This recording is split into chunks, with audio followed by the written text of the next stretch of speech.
Alam mo ba kung ano nagustuhan ko dito, kaya ba naman bumili ako ng dalawa nito, isang purple tsaka isang orange. Alam mo ba 'to, ito yung baso or tumbler na pang hot and cold. Ayan, ito nga po pala ay may straw sa loob, ayan oh.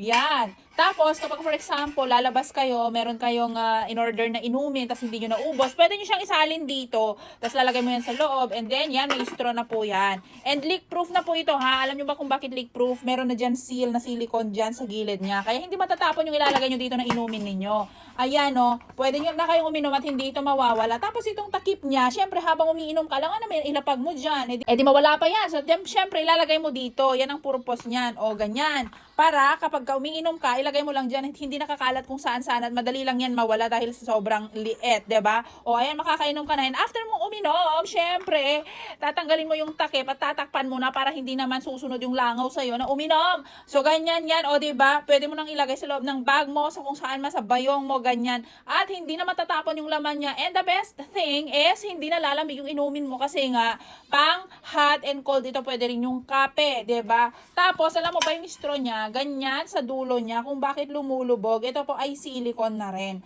O, 'di ba? Oh, malaki yung straw niya, kaya saktong-sakto yan sa ating mga estudyante, ganyan, o kaya naman mga nagtatrabaho na kailangan magdala or magbaon ng coffee, na mga madaling antukin dyan, or just coffee lovers. Yeah, so ang brand nito ay, ano ba yan?